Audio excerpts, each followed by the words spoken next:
आपलं स्वागत आहे। आज आपण एक नवीन अपडेट देणार आहे आणि जी अपडेट असणार आहे महाराष्ट्रातील मुलींसाठी असणार आहे। जे फॉर्म आपण मीरा भाई आपण बघू शकता, मीरा भाईंदर महानगरपालिकेमध्ये जी आपण भरतीमध्ये जे फॉर्म भरले आहे, जी भरती आपण बघू शकता 358 पदासाठी निघली होती। सगळी डिटेल इथे दिलेली आहे। आपण बघू शकता 2025 मध्ये वॅकन्सी निघली होती आणि ते फॉर्म आपण सर्वांनी भरलेच आहे। त्याच्याबद्दल ही माहिती असणार आहे, हॉल तिकीटबद्दल आणि हॉल तिकीट जे डेट असणार आहे, जे एक्झाम डेट असणार आहे ते आपण आता सांगणार आहोत। आणि आपण बघू शकता जी हॉल तिकीटबद्दल ही माहिती इन्फॉर्मेशन पूर्ण असणार आहे। तर आपल्या मित्रांना ही माहिती शेअर करा। आणि आपण बघू शकता इथं दिलेले पण आहे। आपण बघू शकता मीरा भाईंदर महानगरपालिकेत 358 जागांसाठी जी भरती निघली होती त्याच्याबद्दल ही डिटेल असणार आहे।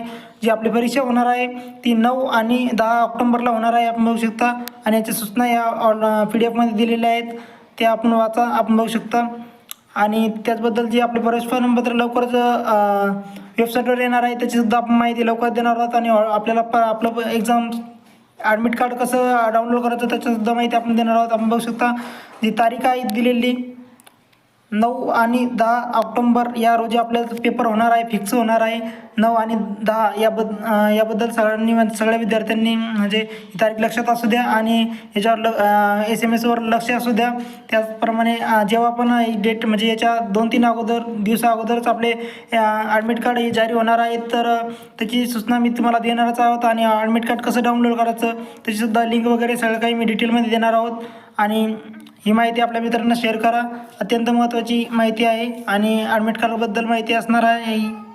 आणि आपण बघू शकता बऱ्याच विद्यार्थ्यांनी याचे फॉर्म भरलेले आहेत, तर सर्वात महत्त्वाची भरती आहे। आपण बघू शकता सगळ्या काही जागा याच्यामध्ये आहे, तर मित्रांना ही माहिती शेअर करा। याच्याबद्दल पूर्ण माहिती आपण नंतर देणार आहोत। तर 2-3 दिवसा अगोदर याचे हॉल तिकीट आपल्याला येईन आणि ती हॉल तिकीट कसं काढायचं आणि त्याच्याबद्दल मी सुद्धा माहिती देणार आहोत। हॉल तिकीट प्रत्यक्षरित्या काढून आपण दाखवणार आहोत। तर भेटूया पुढच्या व्हिडिओमध्ये। धन्यवाद।